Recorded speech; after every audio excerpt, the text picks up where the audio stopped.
봅시다. 우리 지난주에 이어서 요한일서 4장 11절부터 21절까지 말씀 함께 보겠습니다. 11절부터 21절 말씀 우리 한 목소리로 같이 읽읍시다. 시작. 사랑하는 자들아, 하나님이 이같이 우리를 사랑하셨은즉 우리도 서로 사랑하는 것이 마땅하도다.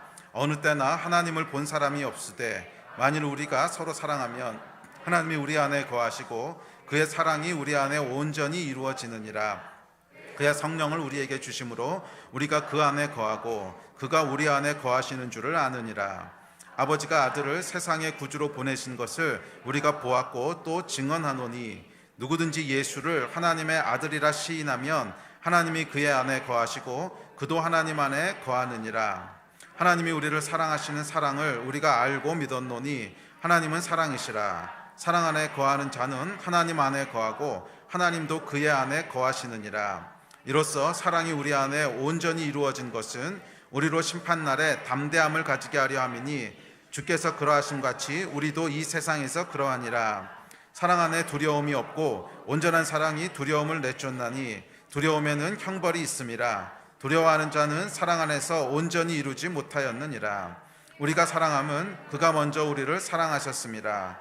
누구든지 하나님을 사랑하노라 하고 그 형제를 미워하면 이는 거짓말하는 자니 보는 바 그 형제를 사랑하지 아니하는 자는 보지 못하는 바 하나님을 사랑할 수 없느니라. 우리가 이 계명을 주께 받았나니 하나님을 사랑하는 자는 또한 그 형제를 사랑할지니라. 아멘. 요한일서 4장은 고린도전서 13장과 더불어 가장 대표적인 사랑장입니다. 하나님의 사랑이 어떠한가에 대해서 묘사하고 있는 가장 중요한 그런 장 중에 하나인데, 특별히 이 4장 11절부터 21절에 보면 하나님의 사랑에 대해서 한 14가지 속성을 얘기합니다. 그래서 그 14가지 속성에 대해서 앞에 5가지를 우리가 지난주에 살펴봤고 나머지를 이제 오늘 살펴보려고 합니다. 하나님의 사랑이라고 하는 것이 어떤 것인가. 그래서 우리 지난주에 살펴봤던 것 기억나세요? 첫째, 사랑에는 분별력이 필요하다고 했지요. 사랑은 무조건 좋은 게 좋은 거야, 모든 것을 다 포용하는 게 사랑이 아니라 진리에 기초해야 됩니다. 그래서 모든 사랑은 하나님의 진리 위에 기초해야 되기 때문에 분별력이 필요하다고 하는 것을 얘기했고, 두 번째, 하나님은 사랑이시다라는 것이고, 셋째, 사랑을 통해서만 하나님을 알 수 있고, 넷째, 사랑은 상대방의 입장에 서야 한다는 거예요. 그래서 내가 느끼는 좋은 것이 곧 그 사람도 느끼는 좋은 것이 아니라는 거죠. 반드시 상대방이 이해할 수 있고 받아들일 수 있는 언어로 표현돼야 되는 것이 사랑입니다. 그리고 5번째, 사랑에는 치러야 될 값이 있다는 거예요. 아무런 값을 치르지 않은 것은 사랑이 아니라는 거예요. 그래서 그 사랑이 얼마나 크냐 하는 것은 치른 값하고 비례한다 그랬죠. 그래서 사랑의 대가를 10을 치렀으면 그 사랑의 크기도 10이고, 사랑하기 때문에 치른 대가가 100이라면 그 사랑의 크기도 100이라는 거죠. 그래서 아무런 대가를 치르지 않았어. 그냥 사랑했더니 그냥 마음이 따뜻하고 감정이 좋고 로맨틱해. 이것 아무런 대가를 치는 게 없이 그냥 느끼는 감정이야. 그런 것은 사랑도 제로라는 거야. 그 크기가. 그것은 사랑이 아무것도 아니라는 거죠. 어떤 건 마이너스 사랑도 있다고 했습니다. 사랑한다고 하면서 상대방에게 뭐를 계속 요구하는, 상대방의 희생을 요구하고 상대방이 나에게 줄 것을 계속 요구하는, 이것은 하나님과의 관계에서도 이웃과의 관계에서도 마이너스 사랑이라는 거예요. 그래서 그것은 하면 할수록 사랑의 크기는 마이너스란 말이야. 그것은 죄라 그랬죠. 사랑의 반대말은 죄라 그랬어요. 마이너스 사랑은 죄예요. 그래서 왜냐하면 죄는 자기중심성이 죄이기 때문에 계속 나에게 뭔가 좋은 것이 주어지고 내가 더 많은 것을 얻고 싶고 이런 것들은 죄라는 것입니다. 자, 여기까지 우리가 살펴봤습니다. 오늘은 사랑의 6번째 특징부터 찾아보겠습니다. 10절하고 19절 말씀입니다. 자, 시작. 사랑은 여기 있으니 우리가 하나님을 사랑한 것이 아니요 하나님이 우리를 사랑하사 우리 죄를 속하기 위하여 화목제물로 그 아들을 보내셨음이라. 우리가 사랑함은 그가 먼저 우리를 사랑하셨음이라. 하나님의 사랑의 6번째 특징은 우리가 먼저 하나님을 사랑한 것이 아니라 하나님이 우리를 먼저 사랑하신 거라는 거예요. 이 이야기는 우리가 형제를 사랑하고 이제 하나님을 사랑하고 사랑하는데, 이 복음을 크게 두 문장으로 정리하면 예수께서 말씀하셨잖아요. 하나님을 사랑하고 내 이웃을 사랑하라고. 이것이 결국 우리가 믿는 신앙의 아주 액기 쓰고 전부인데, 이 사랑의 특징은 뭐냐면 하나님이 먼저 우리를 사랑하셨다는 거예요. 그래서 우리의 사랑은 그것이 하나님을 사랑하는 것이든 이웃을 사랑하는 것이든 하나님이 우리를 사랑하셨다는 것을 알기 때문에 나오는 반응이라는 거예요. 그래서 우리는 하나님의 사랑에 반응하는 존재지 우리가 먼저 주도권을 가지고 사랑하는 게 아니라는 거야. 우리가 먼저 주도권을 가지고 사랑하는 것은 뭐냐 하면 인본주의적인 사랑입니다. 그것은 자기 감정이나 자기 의에서 시작된 거예요. 그러니까 이 사랑은 여러분 은혜에서부터 시작해야 그것이 진짜 사랑이지. 와, 하나님이 죄인을 사랑하셨구나, 하나님이 나 같은 존재를 이렇게 은혜로 받아주셨구나, 갚을 길 없구나, 여기서부터 시작돼야지 그것이 성경이 말하는 하나님의 사랑이지. 이것에서 시작되는 것이 아니고 하나님으로부터 오는 사랑이 없어. 이것은 하나도 없는데 내 안에서부터 뭔가 사랑을 시작해. 이것은 여러분 어떤 동기에서 그 사랑이 나오겠어요? 그것은 자기 의든지 아니면 자기 감정에서부터 나오는 거란 말이야. 사랑을 하니까 어떤 좋은 감정이 올라오는구나, 또는 나는 이렇게 사랑하는 존재야, 나는 가난한 이웃들에 대해서 이렇게 사랑하는 마음이 있어, 자기 의의를 과시하기 위해서 나오는 거죠. 이것이 반드시 그 동기는 뭐냐면 자기 의거나 self-righteousness거나 아니면 자기 감정에서부터 나오는 거라는 거예요. 이것은 인본주의의 사랑입니다. 이 사랑은 절대로 온전하지 않습니다. 이런 하나님의 사랑에서부터 시작된 사랑은 부작용이 없어요. 사이드 이펙트가 없지만 이런 자기 의나 자기 감정에서부터 시작된 사랑은 처음엔 좋아 보이는데 시간이 지나잖아요. 그럼 반드시 부작용들이 생깁니다. 사람에게서부터 나온, 타락한 인간에게서부터 나온 거기 때문에 그래요. 거기서 또 부작용이 반드시 나오게 돼 있습니다. 그리고 그 부작용들은 오히려 우리를 더 큰 파멸로 몰고 간다는 거예요. 그래서 여러분, 모든 사랑은 어디서부터 기초해야 돼요? 하나님의 사랑에서부터 기초해야 돼요. 우리를 사랑하신 하나님의 사랑에 대한 감격에서부터 나와야 돼요. 와, 하나님이 나를 이렇게 사랑하셨구나, 죄인을 사랑하셨구나, 하나님의 은혜, 갚을 길 없는 은혜, 이걸 도대체 어떻게 설명하고 어떻게 갚아야 되지? 내가 무엇을 한다고 해도 이 하나님의 사랑을 갚을 길이 없구나. 그렇잖아요. 하늘을 두루마리 삼고 바다를 먹물 삼아도 그 크신 하나님의 사랑, 여기서부터 시작돼야 된다는 거야. 그래서 우리의 사랑이 인본주의의 사랑이 되지 않으려면 하나님의 사랑이 먼저 우리 가운데 충만하게 부음받기를 주의 이름으로 축복합니다. 그래서 먼저 하나님의 사랑을 누려야 돼요. 먼저 우리 안에 하나님에 대한 은혜와 사랑이 충분히 찼을 때 그것이 흘러넘쳐서 나오는 것이 하나님의 사랑이고 형제 사랑인 줄 믿습니다. 그래서 여러분 안에 이 하나님의 은혜와 사랑이 끊이지 않게 하십시오. 끊이지 않게 하십시오.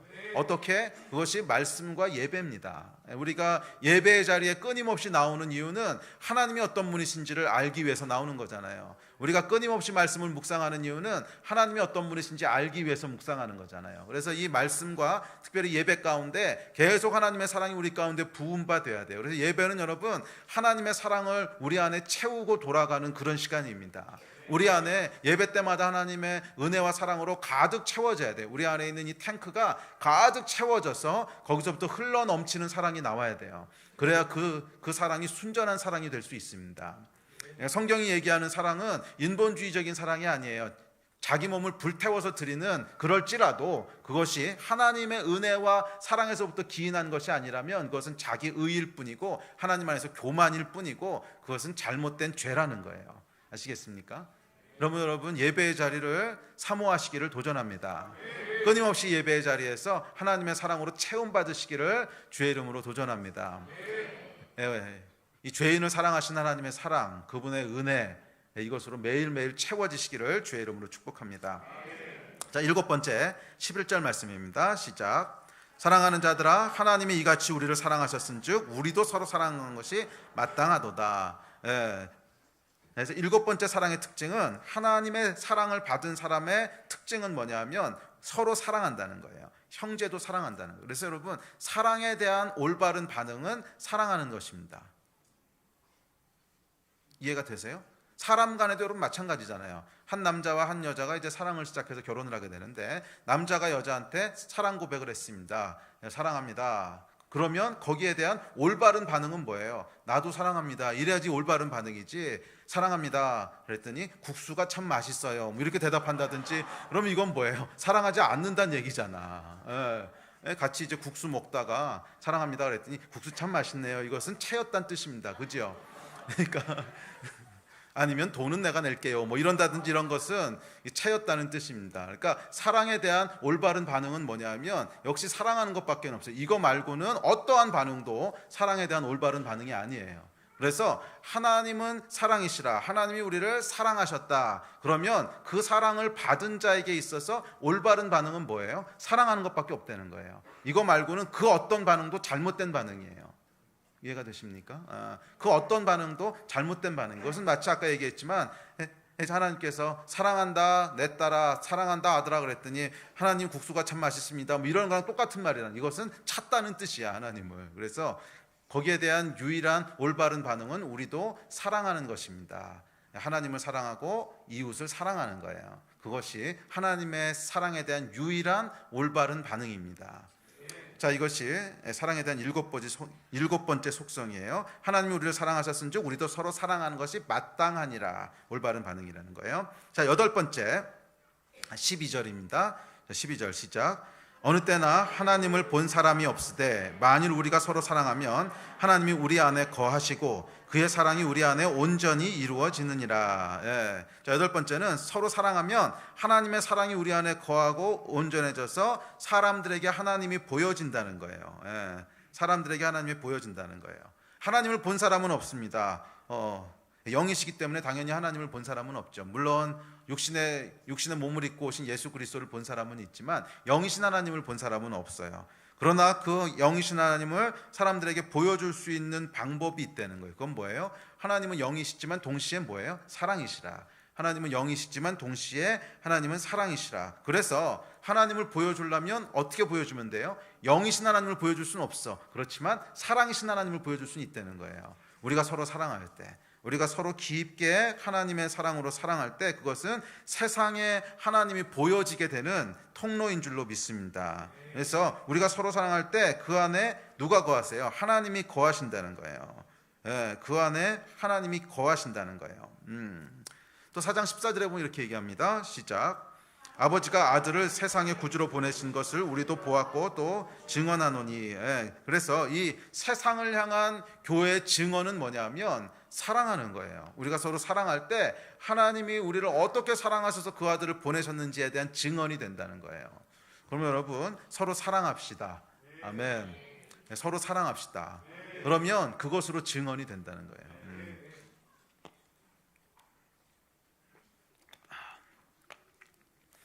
요번에 그 중동 선교사님들이 한 295명이 모이셨다는데 저희가 많이 모인 선교 대회였습니다. 그런데 이 대회에서도 가장 큰 화두가 뭐였냐면 현지의 복음이 증언되지 않는 이유는 뭐냐?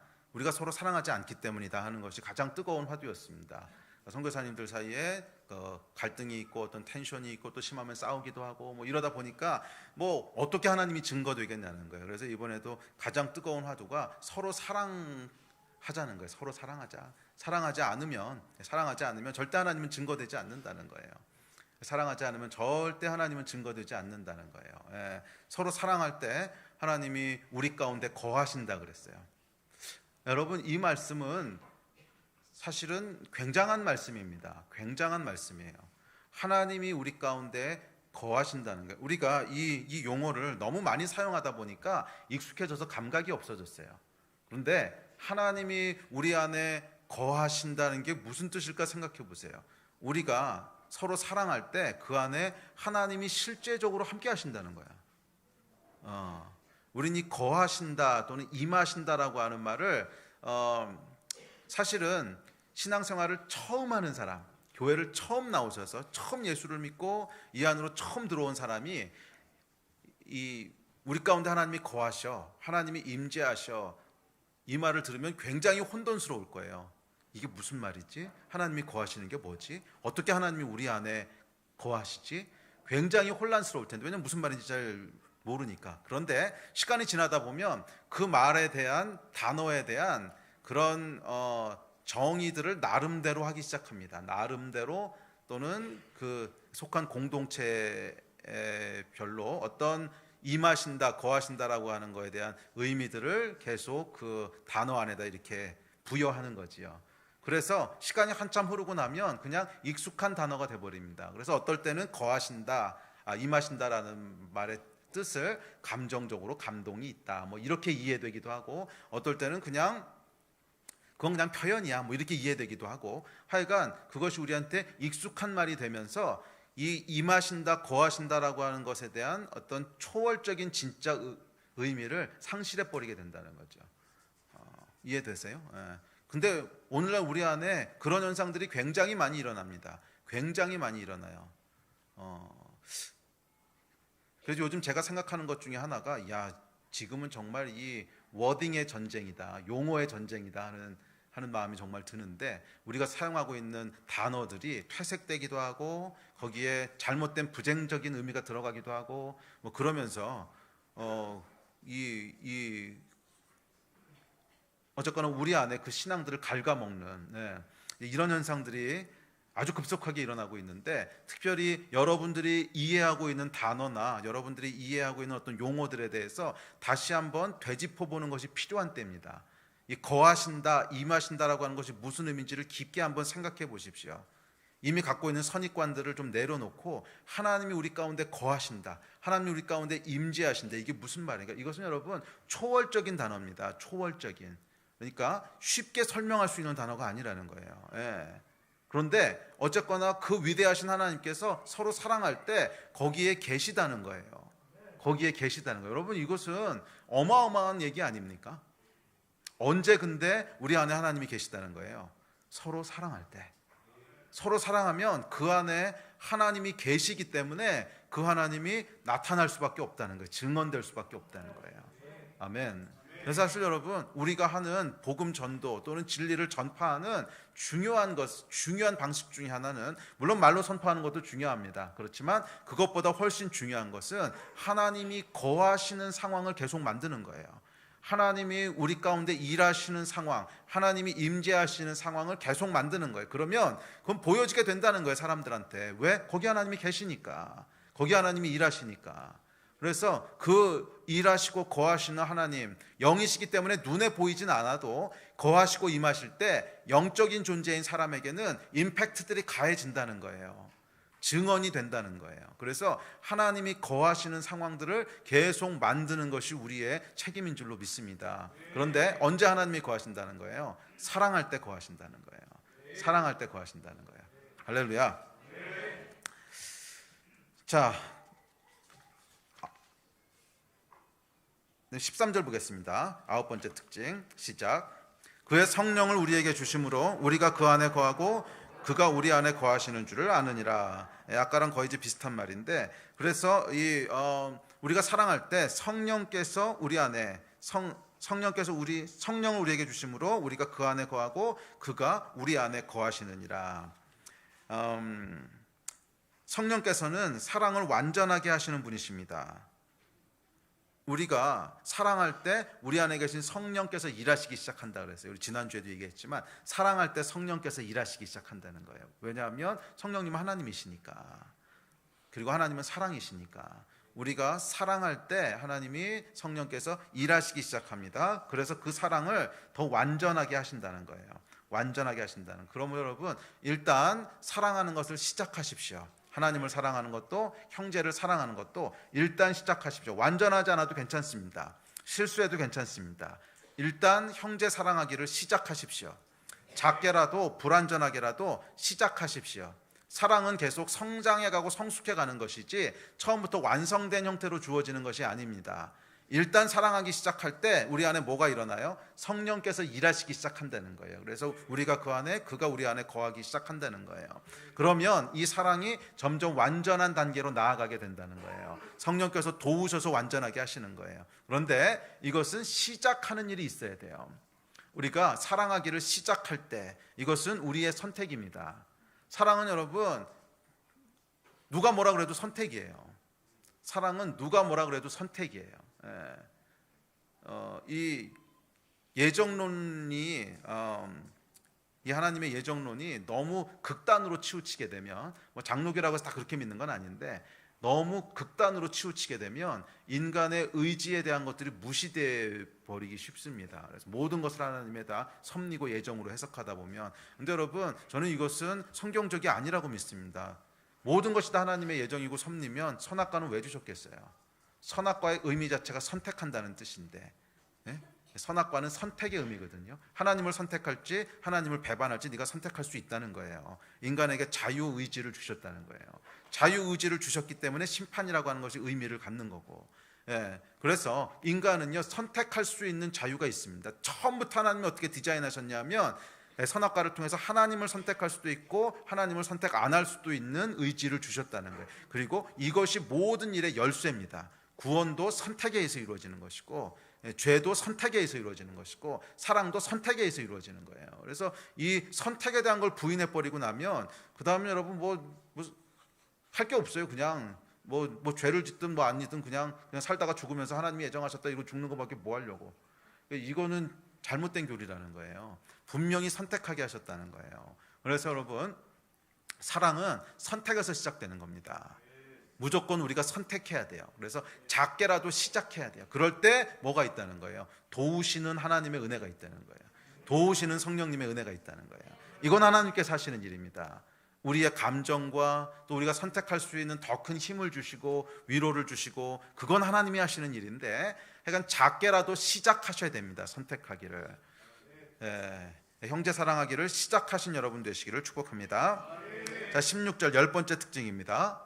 자, 시작. 하나님이 우리를 사랑하시는 사랑을 우리가 알고 믿었노니 하나님은 사랑이시라. 사랑 안에 거하는 자는 하나님 안에 거하고 하나님도 그의 안에 거하시느니라. 사랑할 때 하나님과 하나가 됩니다. 사랑할 때 사랑은 특별히 이 하나님을 사랑하는 것뿐만 아니라 하나님의 사랑으로 형제를 사랑할 때 하나님이 우리 안에 거하게 하심으로 하나님과 사귐이 있게 되고 하나님과 하나가 되게 하십니다. 그러면 여러분, 하나님과 하나 되기를 원하십니까? 그렇다면 형제를 사랑하십시오. 하나님과 하나 되기를 원하신다면 형제를 사랑하십시오. 자매를 사랑하십시오. 그랬을 때 하나님과 하나 되는 줄 믿습니다. 왜 그런 줄 아세요? 하나님이 사람을 사랑하시기 때문에 그래요. 하나님이 사람을 사랑하시기 때문에 그래요. 여러분, 그런 경험들 해보셨죠? 대학에서나 고등학교 때나 이제 친구를 사귀는 과정을 보세요. 친구 사귀는 과정을 보면 사람이 한 7, 80명 있어도 7, 80명이 다 친한 친구가 되는 건 아니잖아. 그러니까 어떤 사람은 아주 마음이 맞는 사람이 있고 어떤 사람은 아무리 시간을 보내도 잘 마음이 안 통하는 사람이 있고 이렇지요. 그런데 대부분 언제 마음이 통해서 친구가 되는 줄 아세요? 언제? 같은 취미가 있을 때, 같은 걸 좋아할 때, 그때 보통 친해지기 시작합니다. 그래서 하나가 돼가지요. 하나님이 제일 좋아하시는 게 뭔 것 같으세요? 하나님이 제일 좋아하시고 기뻐하시는 것, 그것은 하나님이 창조하신 하나님의 자녀, 사람들, 영혼들을 사랑하시는 거예요. 그게 하나님이 제일 좋아하시는 일이세요. 그러니까 누가 하나님과 친해지겠어요? 그 사람을 하나님과 똑같은 마음으로 사랑하고 영혼 사랑하고 사람들이 어쨌거나 하나님께 돌아오게 되기를 갈망하고, 그런 사람은 하나님과 친해질 수밖에 없어. 왜? 취미가 같아. 여러분은 하나님이 좋아하시는 걸 좋아하십니까? 그렇다면 하나님과 가까워지게 돼 있어요. 여러분이 좋아하는 것이 하나님이 좋아하시는 것과 전혀 다른 어떤 겁니까? 그런 사람은 하나님으로부터 멀어질 수밖에 없어요. 이게 관계, 사랑의 어쩔 수 없는 속성이라는 거야. 그러므로 정말 하나님과 하나 되기 원하시는 분은 하나님이 좋아하는 걸 여러분도 좋아하세요. 하나님이 관심 있으신 것을 여러분도 관심 있으세요. 그러면 하나님과 하나가 된다는 거예요. 그게 뭐야? 형제 사랑하라는 거야. 자매를 사랑하라는 거야. 그러면 하나님과 친해진다는 거야. 아멘. 11번째 17절 보겠습니다. 시작. 이로써 사랑이 우리에게 온전히 이루어진 것은 우리로 심판날에 담대함을 가지게 하려 함이니 주께서 그러하신 것 같이 우리도 이 세상에서 그러하니라. 시간이 많지 않으니까 짧게 넘어갑시다. 하여간 사랑은요, 심판날에 우리로 담대하게 한대요. 심판날에 우리로 담대하게 한대요. 심판의 두려움이 아니라 담대함 속에 우리를 걷게 합니다. 신앙은 여러분 두려움이 아니라 담대함입니다. 죄책감이 아니라 사랑입니다. 그러므로 사랑을 쫓아 행하십시오. 신앙은요, 소극적으로 면피하려는 마음, 이 마인드를 버리셔야 돼요. 나는 그냥 어떻게 하면 지옥 안 갈까? 많은 사람들이 죄책감을 가지고 신앙을 해. 신앙생활을 해요. 하나님 앞에서의 막 죄책감, 내가 이렇게 죄지면 안 되는 거였는데 혹시 내가 지옥 가면 어떡하지? 하나님 화내시면 어떡하지? 이런 죄책감을 가지고 신앙생활을 하는데, 사랑은 우리를 죄책감으로부터 어떻게 담대하게 심판날에 담대하게 한다는 거예요. 그러니까 신앙생활의 굉장히 중요한 비밀은 뭐냐면, 소극적으로 면피하려는 마음으로 하지 마세요. 그러면 힘들어져요. 그러면 계속 뭐 죄에 대한 죄책감이, 죄를 어떻게 피하지? 하나님 앞에서 내가 똑바로 살고 있나? 회개해야 되는데 회개. 사실은 이 회개라고 하는 것은, 이야기는 길어지니까 넘어갑시다. 하여간 우리에게 주신 그 마음은 기뻐하고 자유한 마음이지 죄책감을 가지고 계속 고통받는 마음이 아니거든. 그렇게 살아가는 걸 하나님 원하시는 게 아니에요. 맨날 죄책감을 가지고 나 같은 죄인이 벌어지만도 못한 것이, 이렇게 평생 사는 게 얼마나 고달퍼. 심판날에 담대하게 하시는 것이 있는데, 그것은 사랑하라는 거예요. 형제를 사랑하고 자매를 사랑하고 하나님을 사랑할 때 우리 안에는 이 버러지 같은 것이 뭐보다도 못한 것이 이게 아니라 그 안에 굉장한 담대함이 생긴다는 거예요. 우리의 신앙생활이 적극적이 되고 기쁨이 된다는 거예요. 이게 우리에게 주신 축복인 줄로 믿습니다. 소극적으로 면피하려는 마음으로 해서 그냥 이 죄 안 졌어야 되는데 회개합니다. 오늘도 잊었습니다. 회개합니다. 그 마인드로 살아가지 마시고, 이것은 회개는 그것과는 또 다른 차원의 얘기예요. 지금 시간이 없어 길게 못하는데, 하여간 우리가 사랑하기를 선택할 때, 정말 하나님의 사랑으로 사랑하기를 선택할 때 우리를 드라이브 해가는 그 동기는요, 기쁨과 즐거움과 담대함이 되는 거예요. 이것으로 살아가시기를 축복합니다. 아멘. 영원 사랑하기를 여러분 놓치지 마세요. 그래야 우리 안에 기쁨이 생겨요. 아멘. 자, 12번째 특징은, 이것도 이어지는 건데 18절입니다. 시작. 사랑 안에 두려움이 없고 온전한 사랑이 두려움을 내어 쫓나니 두려움에는 형벌이 있음이라. 두려워하는 자는 사랑 안에서 온전히 이루지 못하였느니라. 해도 비슷한 말인데요, 우리에게 그 담대함, 두려움 다 이게 같은 맥락의 얘기인데, 사랑은 우리 안에 있는 두려움을 내어 쫓는다는 거예요. 두려움에는 형벌이 있다는 거예요. 그래서 두려워하는 자는 사랑 안에서 온전히 이루지 못한대요. 무엇을 이루지 못한다는 거예요? 우리의 부르심, 우리를 향한 하나님의 계획, 데스티니를 온전히 이루지 못한다는 거, 그 뜻이잖아요. 사랑에는 두려움에는 형벌이 있음이라. 두려워하는 자는 사랑 안에서 온전히 이루지 못하느니라. 온전히 우리를 향한 하나님의 계획이 이루어지지 못한다는 거야. 언제? 두려움이 있을 때. 두려움은 여러분 우리를 어떻게 만드냐면 소극적으로 만듭니다. 두려움은 우리를 소극적으로 만들어요. 두려움이 있을 때 여러분 적극적으로 뭐를 못하지요. 그러지 않으세요? 가만히 있어. 이거 해도 돼? 안 돼? 했다 큰일 나면 어떡하지? 이러다 무슨 사고 생기면 어떡하지? 계속 두려움이 있으면요, 적극적으로 아무것도 못해요. 사람을 소극적으로 만든다는 거예요. 두려움은 여러분 사람을 소극적으로 만듭니다. 또한 두려움은요, 우리를 방어적이 되게 만듭니다. 두려움은 우리를 방어적이 되게 만듭니다. 사람과의 관계에서도 두려움이 있잖아요. 그러면 방어적이 돼요. 나를 지키려고 방어적이 돼요. 그래서 이런 소극적이고 방어적인 태도로는 하나님의 계획이 이루어지지 않는다는 거, 온전히 이루지 못한다는 거예요. 여러분을 향한 하나님의 계획이 온전히 이루어지기 위해서는 두려움이 내어 쫓아져야 돼요. 두려움이 없어져야 돼요. 두려움이 없어지면 뭘 하게 되냐면 담대하게 뭔가를 적극적으로 할 수 있어요. 담대하게 우리가 앞으로 나갈 수 있어요. 담대하게 하나님이 뭐를 우리에게 주시면 그것을 딱 붙잡고 믿음으로 쫙 앞으로 나갈 수 있는데, 두려움이 있는 사람은요, 앞으로 나가지는 못해요. 쭈삣 하다가 다 놓쳐버린단 말이야. 사람과의 관계도 마찬가지고. 그래서 여러분 두려움이 내어 쫓아져야 되는데, 무엇이 두려움을 내어 쫓는다는 거예요? 사랑이라는 거예요. 사랑은 모든 두려움을 내어 쫓는다는 거예요. 하나님이 우리를 얼마나 사랑하시는지를 알 때, 그리고 내가 하나님을 적극적으로 사랑할 때 우리 안에 있는 모든 두려움들이 떠나가는 줄로 믿습니다. 그랬을 때 담대하게 나아갈 수 있는 거예요. 이것이 여러분 믿음이라고 불리는 것의 핵심이에요. 제 안에는 여러분 하나님이 주시는 기쁨과 사랑이 있을 때 뭘 하게 되냐면 믿음으로 앞으로 나갈 수 있는 힘을 얻어요. 아니 그걸 어떻게 그렇게 하세요? 그거 그러다 안 되면 어쩌려고? 그런데 쑥 그냥 앞으로 나가. 그게 어떻게 이루어지는 줄 아세요? 두려움이 없을 때 그렇게 하는 거예요. 그 두려움이 없는 것은 하나님이 나를 얼마나 사랑하시는지가 마음에 딱 뿌리를 내리고 있으면요, 두려울 게 없어요. 아마 하나님이 지켜주신다는데 뭐가 두려워? 가다가 안 되면 하나님 책임지시겠지. 예? 하나님이 하라고 그러시면 가다 보면 안 되면 하나님이 어떻게든 뒤처리 하시겠지. 우리 하나님이시잖아. 예, 이 담대함이 있으면 그냥 쭉 앞으로 나갈 수 있는데, 이 담대함이 없으면요 계속 쭈뼛거리게 돼요. 여러분 삶 가운데 계속 망설여지고 앞으로 나가는 것이 머뭇머뭇거리고 불안하고 근심이 있고, 이것은 하나님의 사랑이 지금 깊이 뿌리내리지 않아서 그래. 하나님의 사랑이 깊이 뿌리내리게 되면요 망설임, 두려움이 없어집니다. 담대함이 생겨요. 그냥 쭉 앞으로 갈 수 있어. 쭉. 그래야 여러분을 향한 하나님의 계획이 이루어질 수 있는 거야. 이게 맞나 틀렸나, 갔다가 안 되면 어떡하지, 꼬이면 어떡하지, 이랬다 손해보면 어떡하고, 저랬다 이 길이 아니었으면 어떡하고, 밤낮 이 고민하고 있으면 인생 그렇게 안 길어. 예, 그렇게 안 길다고. 거기서 언제까지 인생을 웨이스트하면서 계시려고 그러세요. 예. 하나님이 비전을 주시고 하나님이 마음을 주시면 그냥 망설임 없이 돌진해야 되는 거예요. 앞으로 쭉. 그래야 여러분을 향한 계획이 막힘없이 이루어지는 거예요. 근데 그 비결이 뭐야? 사랑이라는 거예요. 하나님의 사랑 안에 깊게 뿌리 내려야 된다는 거야. 이 사랑은 정말 여러분 우리를 담대하게 만듭니다. 두렵지 않게 만들어요. 그냥 앞으로 나갈 수 있게 만들어요. 그런 여러분 되시기를 주의 이름으로 축복합니다.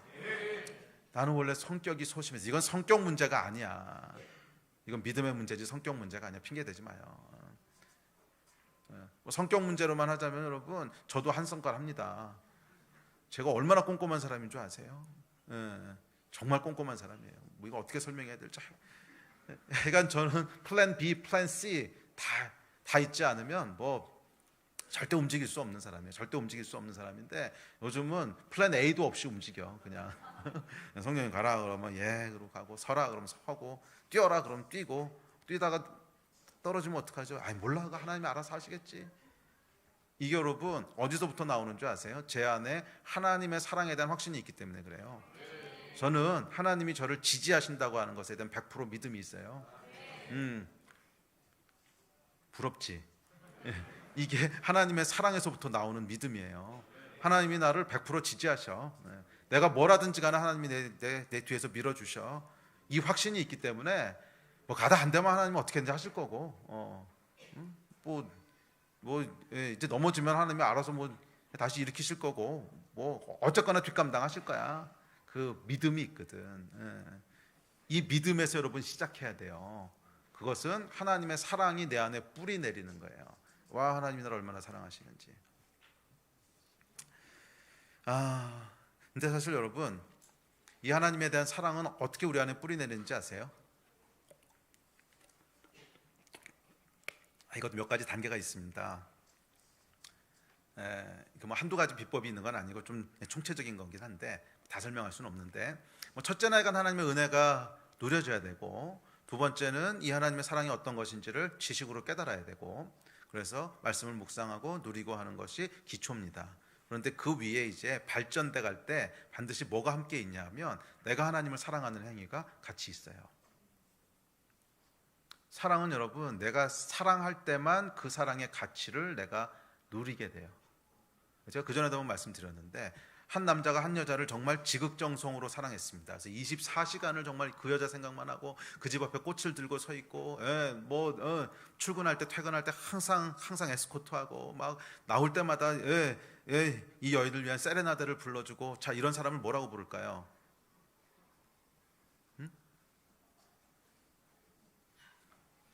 스토커라고 부르는 거지. 이런 사람을 스토커라고 부르잖아요. 근데 여러분 참 재밌는 게, 진짜 나를 사랑하는 백마탄 왕자님이랑 스토커랑은요 하는 짓이 똑같은 거 아세요? 스토커하고 나를 진짜 사랑하는 남자하고는 하는 짓이 똑같아. 맨날 꽃을 들고 서 있고, 항상 전화 걸고, 항상 자기만 바라보라 그러고, 선물도 주고, 똑같아요. 스토커가 하는 일이랑 진짜 나를 사랑하는 남자가 하는 일 똑같단 말이야. 근데 언제 스토커가 되고 언제 사랑하는 남자가 되는 줄 아세요? 내 반응에 따라 달라지는 거야. 내가 이 사람을 나도 똑같이 사랑하면 이 사람은 진짜 나를 사랑하는 남자인 거고, 내가 싫은데 이 사람이 계속 나한테 이제 그러면 이 사람은 스토커인 거지. 그러니까 여러분, 이 안에 내가 사랑하는 것만큼 그 사람이 나를 향한 사랑이 가치를 갖게 되는 거예요. 이 사람이 나를 아무리 사랑한다고 해도 내가 거기에 대해서 난 이 사람 너무 싫어. 그럼 이 사람의 사랑은 굉장히 부담스럽고, 나를 괴롭게 하는 스토킹이 되는 거고, 내가 똑같이 사랑해. 그러면 그 사람의 사랑은 나한테 어마어마한 기쁨과 힘이 되는 거잖아요. 그러니까 이 사랑이라고 하는 것은 나도 그 대상을 사랑할 때 그 사랑이 그만큼 깨달아지는 거예요. 그래서 하나님의 사랑이 우리 안에 얼만큼 깨달아지느냐는 내가 얼마나 하나님을 사랑하느냐에 깊게 연결돼 있어요. 내가 하나님을 사랑하지 않으면 하나님의 사랑은 굉장히 부담스러워요. 그래서 하나님이 부담스럽게 느껴지시는 분들 혹시 계시다면, 하나님은 나를 항상 이렇게 위에서 내려다보시는 분이시고, 하나님은 내가 뭐 잘하나 못하나 지켜보는 분이시고, 뭐 이런 부담스러움이 있으신 분이시라면, 그건 아마 어렸을 때 상처 때문에 그런 것 같은데, 뭐 엄마 따라 억지로 교회 갔다가 교회 가라는데 안 갔다가 맞았다든지 뭐 하여간 이런 상처가 있으면 그렇게 될 수도 있는데, 하여간 우리 안에 하나님을 향한 근본적인 이유는 그거예요. 하나님을 사랑하지 않는 거야. 그러면 부담스러워져요. 하나님을 사랑하면 하나님의 사랑은 은혜가 돼요. 그래서 하나님이 여러분을 얼마나 사랑하시는지, 하나님이 나는 100% 지지하셔. 내가 하는 일은 하나님이 무조건 지지해 주셔. 이 마음이 있으려면 여러분이 하나님께 생명 걸고 사랑하는 게 있어야 돼. 거기서부터 나오는 거예요. 아멘. 하나님을 사랑하는 여러분 되시기를 주의 이름으로 축복합니다. 자, 13번째, 이제 2개 남았습니다. 자, 4장 20절 봅시다. 시작.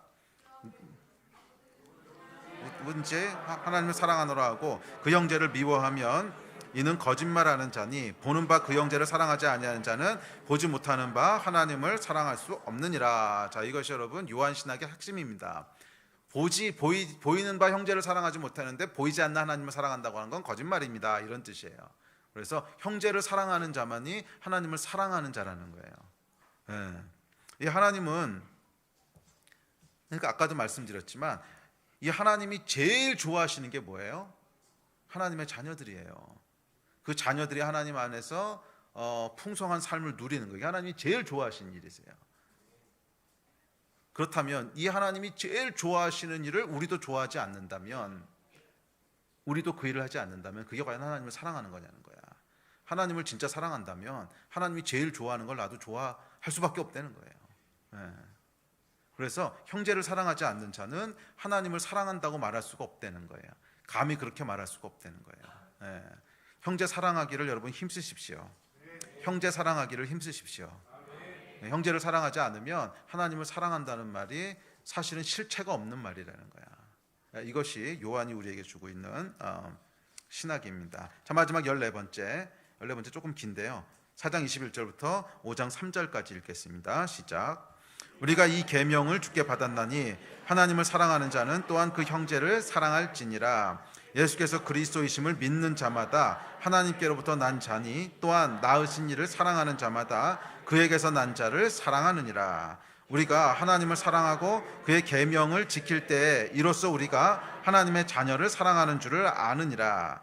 하나님을 사랑하는 것은 이것이니 우리가 그의 계명들을 지키는 것이라. 그의 계명들은 무거운 것이 아니로다. 자, 이 하나님의 사랑의 마지막 특징은 뭐냐면, 하나님을 사랑하는 자는 하나님의 계명을 지키는 자라는 거예요. 나의 계명을 지키는 자라야 나를 사랑하는 자니, 이렇게 말씀하시거든요. 요한복음에도 나의 계명을 가지고 지키는 자라야 나를 사랑하는 자니, 이렇게 말씀하세요. 여러 번 반복되는 얘기입니다. 요한일서에도 요한복음에도 계속 반복되는 말인데, 하나님을 사랑하는 자는 어떤 자라는 거예요? 하나님의 계명을 지키는 자라는 거예요. 그런데 여기 뭐라 그러냐면, 그의 계명들은 무거운 것이 아니래요. 그의 계명들은 무거운 것이 아니래요. 하나님의 명령은 무거운 것이 아니래요. 자, 여러분에게 한 가지만 묻습니다. 여러분은 하나님의 계명이 무겁습니까? 가볍습니까?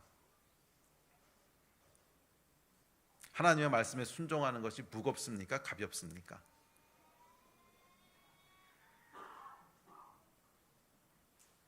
그것은 사랑함에 달려 있어요.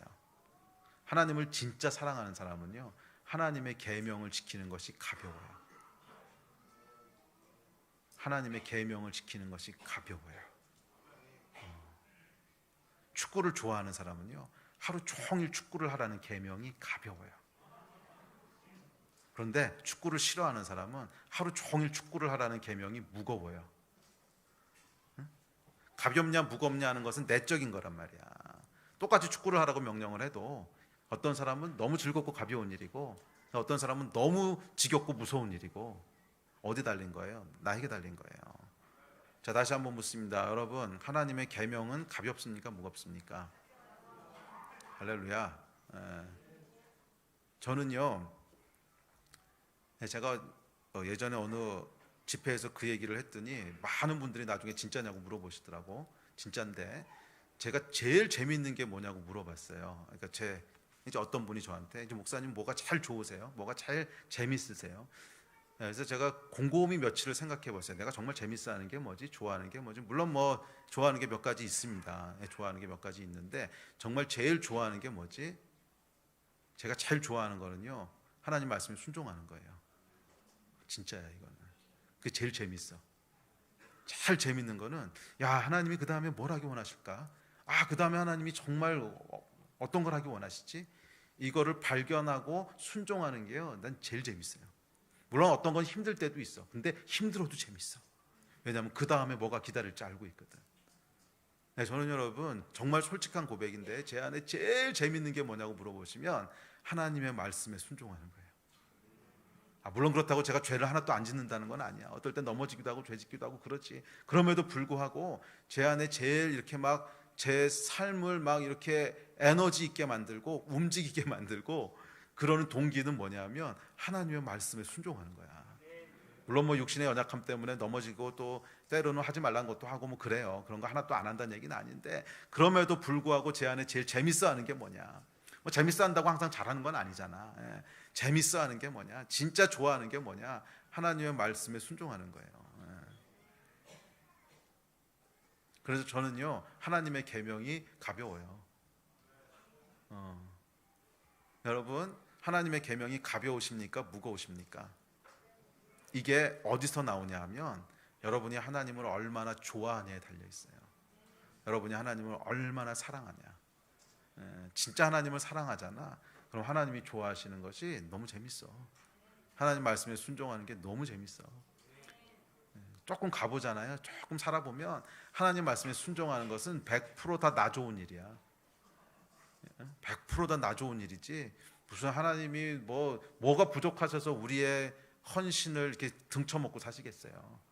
잘 생각해 보라고. 하나님이 뭐가 부족하셔서 우리 헌신을 등쳐먹고 사시겠냐고. 뭐 우리 돈이 필요하신 것도 아니고 우리의 노력이 필요하신 것도 아니고 헌신이 그거 필요하면 하나님 다 만드셔서 쓰시겠지. 뭐 우주를 만드신 분이 뭐 그까짓 거 못 만드시겠어요? 그게 하나님 원하시는 게 아니거든.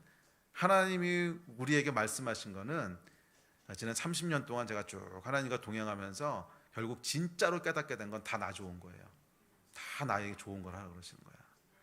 그걸 알고 나니까 그냥 하는 것마다 기대가 되고 말씀하신 것마다 기대가 되고 말씀 안 하시면 오히려 불안하고 말씀 안 하시면 오히려 불안하고 말씀하시면 너무 즐겁고 말씀하시면요 그냥 그래서 제가 기도할 때 항상 뭐라고 기도하는지 아세요? 하나님 말씀만 하십시오. 말씀만 하십시오. 뭔 말씀이든지 말씀만 하십시오. 저는 바로 시작합니다. 무슨 말씀이든지 말씀만 명령만 하달하십시오. 그냥 바로 움직입니다. 그게 제 기도예요. 그리고 진짜 막 그러고 싶은 마음이 항상 안에서 부글부글 끓어. 계명이 여러분 가벼울까요? 무거울까요? 얼마나 가벼운 줄 몰라. 계명을 안 주시면 불안해. 계명을 안 주시면 뭘 해야 될지도 모르겠고 불안하고 하나님의 사랑을 신뢰하면 당연히 나오는 반응이에요. 하나님의 사랑을 신뢰하면 여러분 절대 하나님은 여러분을 해코지하는 분이 아니세요. 우리의 뭐를 이렇게 등쳐먹는 분이 아니세요. 하나님의 사랑을 여러분 신뢰하시기를 바랍니다. 그분은 좋으신 분이세요. 그분은 부족한 게 없는 분이세요. 그분의 사랑을 신뢰할 때 하나님의 계명은 가벼운 것이 될 줄로 믿습니다. 아멘. 같이 예배하고 좀 기도합시다. 우리 자리에서 일어나실까요?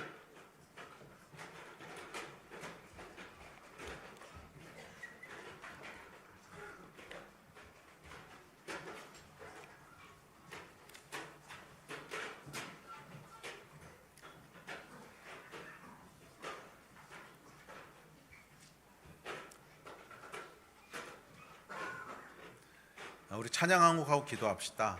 그 크신 하나님의 사랑.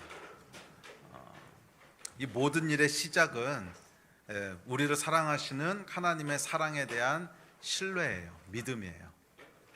하나님 우리를 어떻게 사랑하시는가 하는 것에 대한 믿음이에요. 그 믿음에서부터 우리 안에 반응이 나오게 돼요. 예배는 우리 안에 하나님의 사랑이 채워지는 너무나 소중한 통로입니다. 예배와 기도 가운데 또 말씀 가운데 하나님의 사랑이 우리 위에 부어질 거예요. 그리고 그 사랑이 넘쳐나기 시작했을 때 거기서부터 이 하나님의 사랑에 대한 그 사랑의 능력이 또 사랑에서부터 나오는 두려움을 내어 쫓는, 그래서 우리를 기쁨으로 움직이게 하는, 또 계명이 가벼워지게 하는 그 능력이 드러나게 되는 줄로 믿습니다. 여러분, 하나님의 사랑을 깊게 누리시고 여러분도 생명 다해 하나님을 사랑하십시오. 마음 다하고 뜻 다하고 생명 다해 하나님을 사랑하라 그러셨어요. 거기에 모든 비결이 다 있어요. 모든 비결이. 그런 사람은 형제도 사랑하게 돼요. 반드시 형제를 사랑하게 돼요. 우리 이 찬양 같이 하시고 그리고 같이 좀 기도합시다.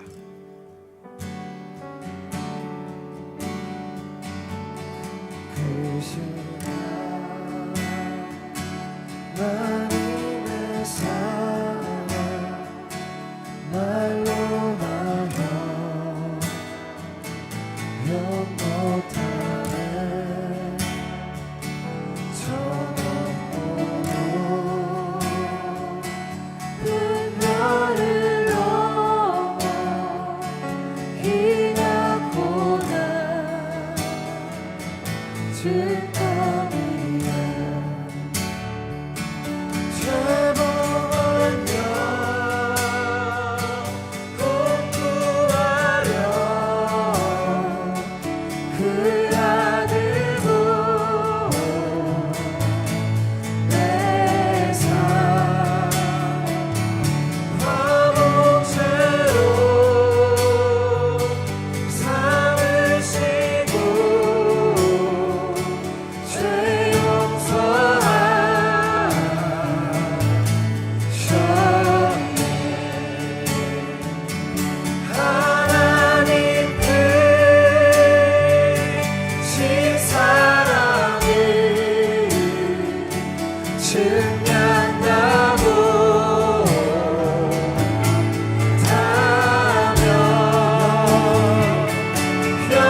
아이고야, 찬양하다가 숨 넘어가겠다. 왜 이렇게 느리게 하냐.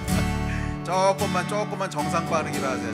뭐 하나님의 사랑이 장례식 하는 것도 아니고 하나님 사랑이 좋은 건데 왜 이렇게 축 처져가지고서 장례식 하도록 숨 넘어가겠다 이렇게 하다가 조금 더 정상 빠르기로 처음부터 다시 합시다.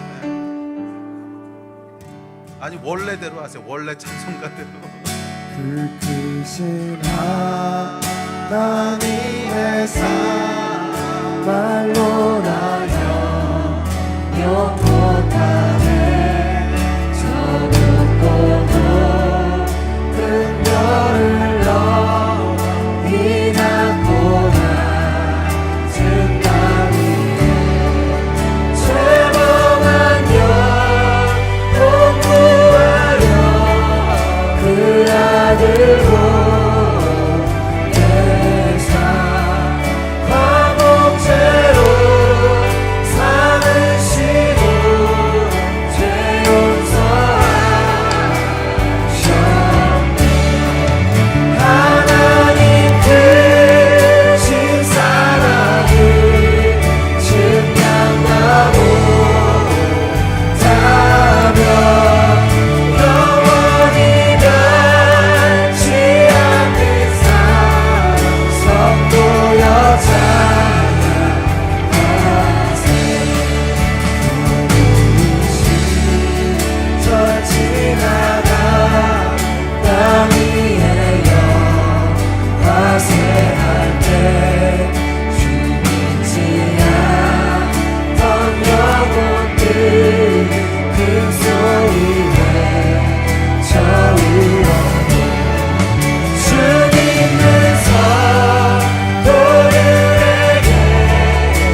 다 기록할 수 없는 하나님의 크신 사랑 그 어찌나 슬까 저 하늘로 내 사랑을 태우시고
하나님 크신 사랑을 하나님 그